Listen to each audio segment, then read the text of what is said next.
Venâncio Mondolene fala de fraude nas eleições em uma internista. Olá, Nádia. Eu que agradeço, digamos, este espaço muito privilegiado da DW. Obrigada. O Conselho Constitucional, apesar da pressão popular, proclamou a Frelimo e o seu candidato Daniel Chapo vencedores das últimas eleições. Venâncio Mondlane sente-se derrotado depois da sua luta intensa pela reposição da verdade eleitoral? Não, de forma nenhuma. Nádia, é preciso verificar duas coisas. A Frelimo ganhar por via da fraude, da burla, da manipulação e o uso da força policial e outro tipo de violências em que a Frelimo é espetacular, isso já não é novidade. E não pode ser o termômetro para a gente dizer se a nossa luta foi bem sucedida ou não, porque a Frelimo faz isso nos últimos 30 anos. O que nós temos de saber se valeu a pena ou não é saber que tipo de ganhos em concreto é que isso trouxe para a nossa sociedade. O primeiro ganho que isso trouxe para a sociedade moçambicana é exatamente a tomada de consciência dos moçambicanos que o direito à manifestação, que a busca da verdade e da justiça não é um luxo, é um direito constitucional básico. É algo fundamental e primário. As pessoas agora, como dizem muitos, abrimos os olhos. Portanto, do ponto de vista cívico, este é um resultado espetacular, porque não é para hoje. É para hoje, é para gerações vindouras. Segundo ganho que eu acho fundamental no meio disto foi a exposição nacional e internacional do esquema fraudulento da Frelimo a um nível que nunca havia sido exposto antes. Veja só, isto é tão verdade que até hoje a missão da observação eleitoral da União Europeia, que é a mais destacada, até hoje continua a manter o seu posicionamento das dúvidas em relação à lisura desse processo. Todas as outras missões de observação que em tempos passados, a essa altura, já estariam a emitir as suas declarações, conformando-se, não o fizeram. Outra questão que é extremamente importante também é que, pela primeira vez em Moçambique, tu tens uma tomada de posse em que só são 2 chefes de Estado africanos, apenas. Até os parceiros tradicionais da Frelimo não estiveram cá. O último, não é? Que é o Ruanda, que é, neste momento é que está no topo das relações diplomáticas e políticas com a Frelimo, também não está cá. Quer dizer, significa que a exposição foi tão grande. É como se a Frelimo desta vez tivesse tirado o véu que escondia a lepra que está na Frelimo há 50 anos. O outro ponto extremamente importante é a primeira vez que ganha sentido a palavra unidade nacional. Falou-se muito disto, mas de uma maneira abstrata, sem conteúdo. Desta vez, praticou-se a verdadeira unidade nacional. As pessoas ficaram um mês fazendo uma coisa que não se fazia há muito tempo em Moçambique. Em conjunto, nos vários bairros, nos distritos, nas províncias, no meio da rua, na estrada, a cantarem o hino nacional e mais, Nádia, de mãos dadas. Independentemente do estrato social ou econômico que a pessoa pertencia, ser vendedora da rua ou ser o homem mais rico da cidade de Maputo, estavam lá de mãos dadas a cantarem o hino nacional. E mais, outra coisa extremamente importante agora que eu quero referenciar, a afirmação da nossa africanidade. Também exaltamos o hino da África. Eu sei que houve problemas, porque algumas pessoas nem sequer conheciam a letra do hino da África, mas as pessoas foram consultar, estudavam isto à noite. O que isto significa? Que estás a aumentar a educação cívica e cultural, a identidade cultural histórica como africanos, foi exaltada neste período, a um nível jamais visto. Então, isto tudo, Nádia, são ganhos imensuráveis. O que a Frelimo não conseguiu fazer ao longo de 50 anos, que nos dividiu em tribos, nos dividiu em clãs, nos dividiu em regiões. Isto tudo foi ultrapassado. Em 3 meses corrigiu-se um erro histórico de 50 anos. E o quinto, só para terminar, é a determinação, apesar do Conselho Constitucional ter proclamado os resultados que proclamou, mas há uma determinação inflexível, tu notas nas pessoas a dizerem que estamos dispostos a continuar a lutar pela justiça e pela verdade. E nota uma coisa, essa luta ainda não parou, é uma etapa. Pois, e a chegar mesmo aí, de que forma pretende continuar a potenciar este sentimento que despertou nos moçambicanos de cidadania e de busca e de luta pelos seus direitos? Olha, uma das coisas que eu devia ter falado nos ganhos, mas também dá para responder a tua pergunta, uma das questões importantes que nós vamos continuar a fazer é continuar a despertar as pessoas para os seus direitos. Um dos assuntos, só para não dizer que estou a falar assim de forma abstrata, não sei o quê, vou dar um exemplo muito claro daquilo que estamos a fazer e vamos continuar a fazer. É a relação entre as comunidades e o grande capital internacional. A indústria extrativa, sobretudo, das minas, dos ouros, petróleos, por aí fora. Hoje, há aquilo que chama-se ADLs, são chamados Acordos de Desenvolvimento Local. Já começam algumas comunidades a fazer contratos e acordos diretos com essas empresas. Foi o que aconteceu recentemente com a Sasol? Foi o que aconteceu recentemente com a Sasol em Açoro.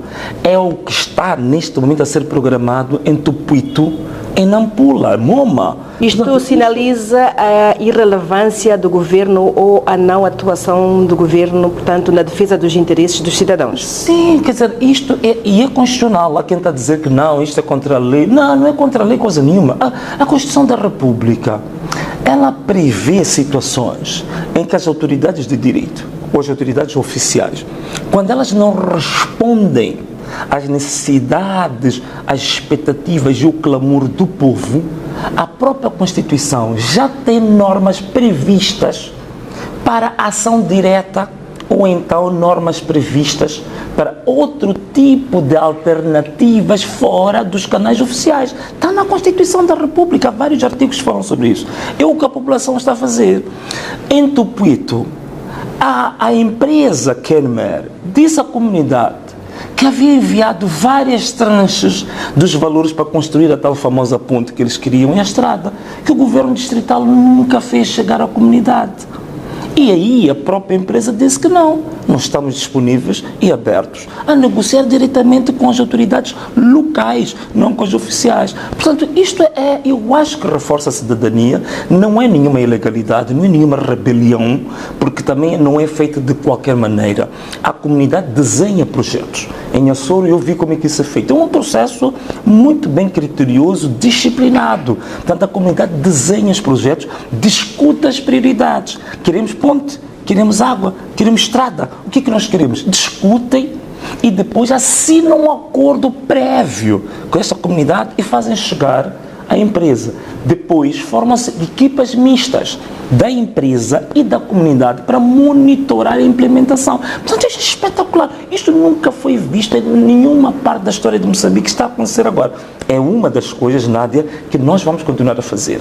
Outro aspecto que nós vamos continuar a fazer é aquilo que chama-se continuamos digamos assim, a exercer uma democracia ativa. Né? Porque há esta democracia de estar sentado e querer os seus direitos, não sei o quê. Mas é uma democracia ativa que nós queremos continuar E um dos exemplos foi o decreto que eu, há pouco tempo, ontem, fiz o primeiro decreto daquilo que eu chamo do governo do povo e que hoje já está disponibilizado ao público.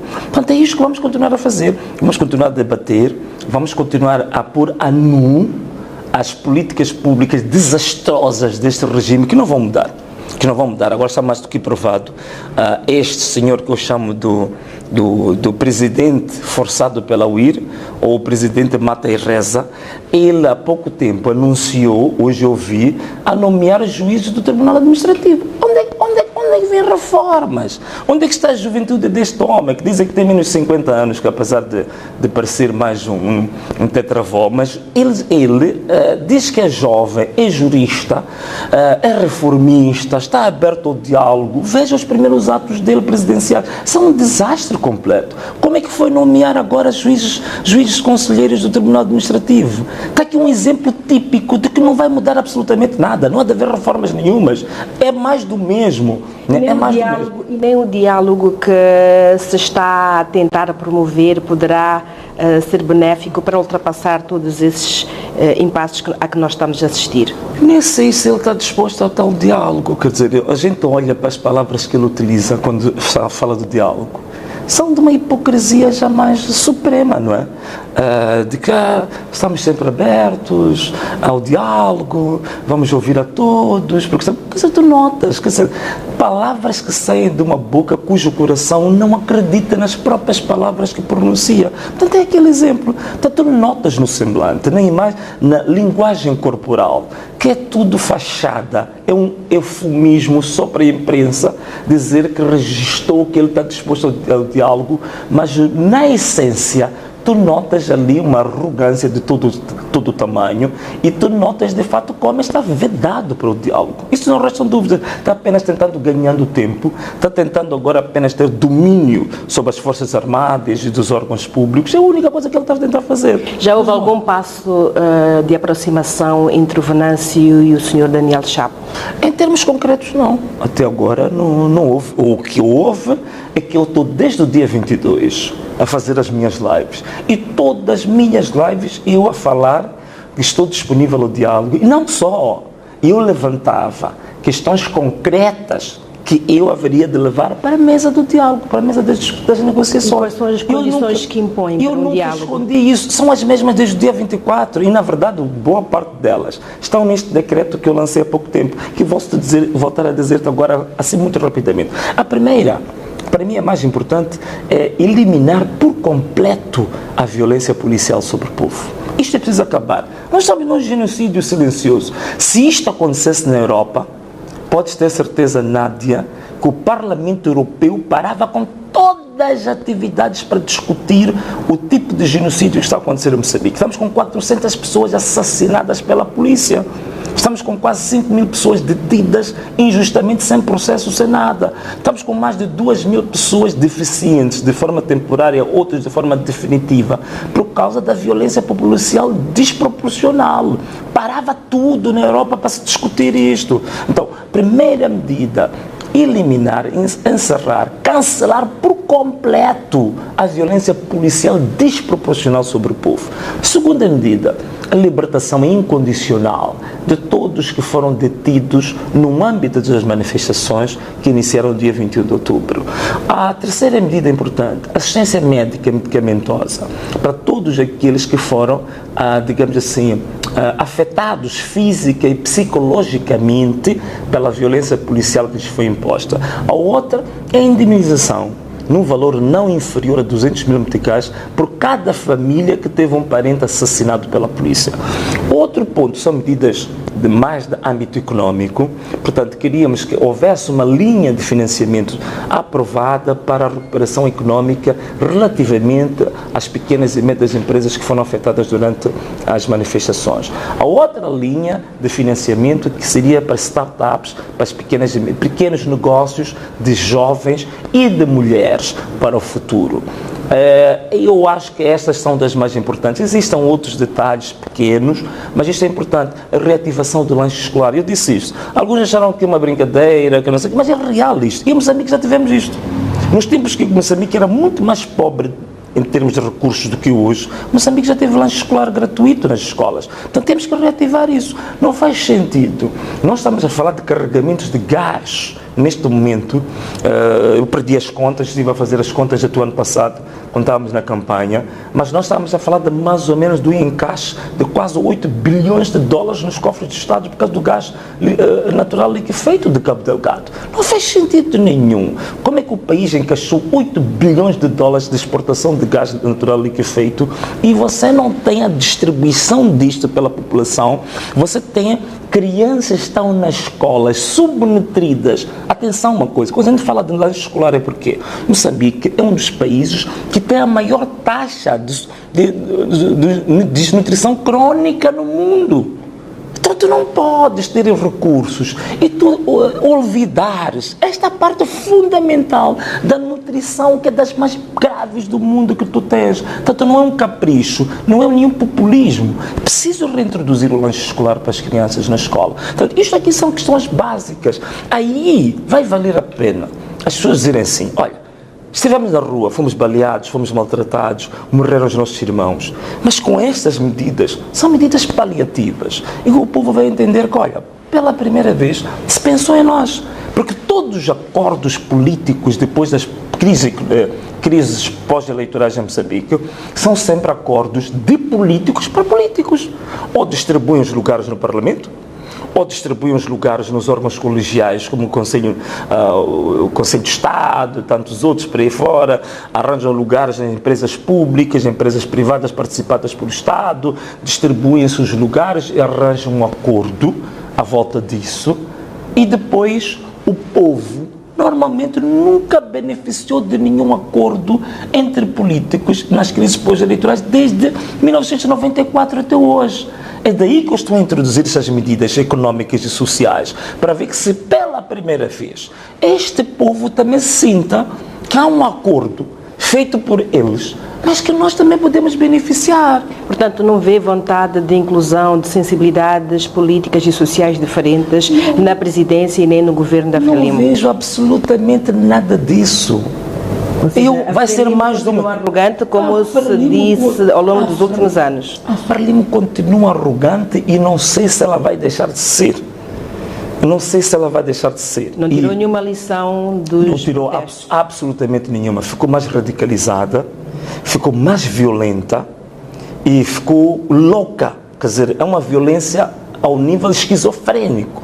Porque hoje já estão a fazer até raptos nas casas das pessoas e executar as pessoas nas matas. Então é a concretização da revanche que muitos suspeitavam que iria acontecer após as eleições e os protestos? Sim, quer dizer, essa previsão foi bem feita, porque a gente, felizmente, as pessoas realmente conhecem muito bem a Frelimo.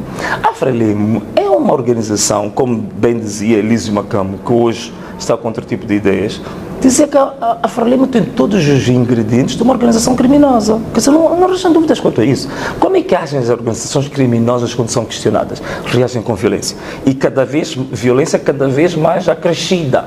Aquilo que posso chamar da violência geométrica. Isto é, quanto mais tu reclamas, tu clamas pelos teus direitos, o nível de violência das organizações criminosas também cresce na mesma proporção. Quanto mais tu clamas por um direito, mais aumenta a violência sobre ti próprio. Portanto, não era de esperar outra coisa. Não era de esperar outra coisa. E veja só, como é que é possível, em 3 meses, as armas da polícia terem morto muito mais do que matou a Covid. As pessoas morreram mais com balas da UIR do que com Covid. Em 3 meses, tu tens um nível de violência, de mortes, em termos proporcionais, maiores do que tu tiveste nos 16 anos de guerra em Moçambique. Não é verdade?